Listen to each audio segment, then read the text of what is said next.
Olá a todos, este é o Medicina por Tabelas e hoje eu vou falar sobre a classificação de Rutherford para a isquemia arterial de membros inferiores. Então, o que é? O que é a classificação de Rutherford? É uma classificação para estimar o comprometimento arterial baseado apenas na clínica, na sensibilidade e na mobilidade, né, na capacidade de motora daquele membro afetado. Os pacientes assintomáticos podem apresentar tênues alterações cutâneas nessa classificação, e a classificação de Rutherford, existem duas classificações, na verdade. Existe a classificação arterial para doença aguda e existe a classificação de doença arterial crônica. Além disso, nós temos também a classificação de Fontaine, que é uma classificação arterial crônica que faz um paralelo com a classificação arterial crônica de Rutherford. Então vamos lá. Essa é a classificação de Rutherford crônica. Ela é dividida em 6 categorias, que vai do assintomático à perda tecidual extensa. E aí, nos estágios 1, 2 e 3, nós temos as claudicações, né, de leve a severa. No estágio 4, o paciente já passa a ter dor em repouso. E no estágio 5, ele começa a ter perda tecidual ou gangrena. Já Fontaine ele é dividido em estágios, em 4 estágios. E o estágio 2 é dividido em dois estágios, 2A e 2B. Sendo o estágio 1 assintomático e o estágio 4 perda tecidual extensa ou úlcera com perda de tecido ou gangrena. No estágio 2 e 2A e 2B, nós temos as claudicações e no estágio 3, a dor em repouso. Então, nós temos também a classificação de Rutherford para isquemia aguda. E aí é outra situação, porque nós estamos até agora falando sobre a doença arterial crônica. A doença arterial isquêmica aguda, ela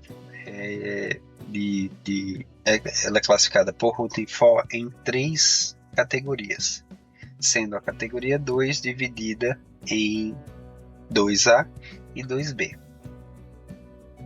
A categoria 1 não tem risco de perda imediata do membro. Então, o paciente não tem perda acessória nem perda motora. E o fluxo ao Doppler está presente, tanto arterial quanto venoso.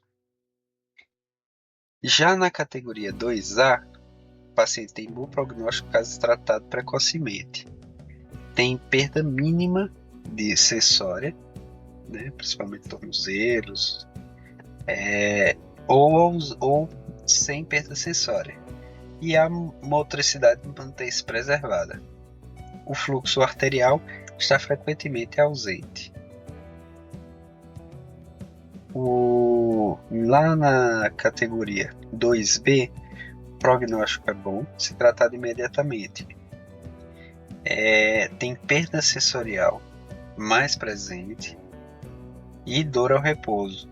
E o paciente tem perda moderada da motricidade.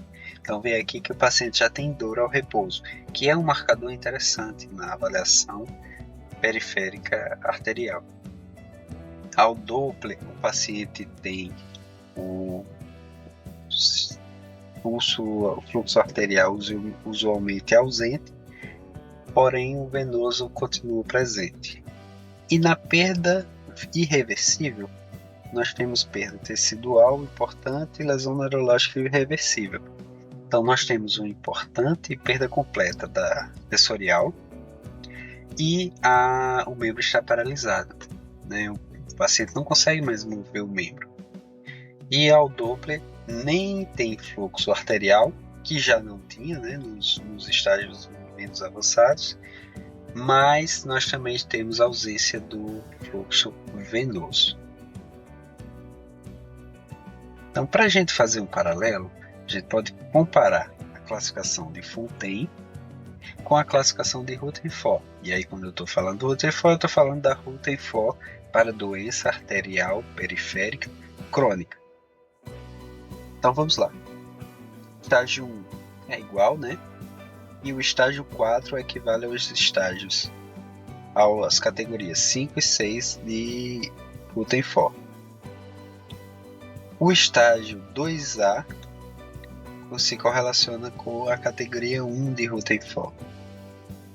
O estágio 2B se correlaciona com a categoria 2 e 3 de Rutherford.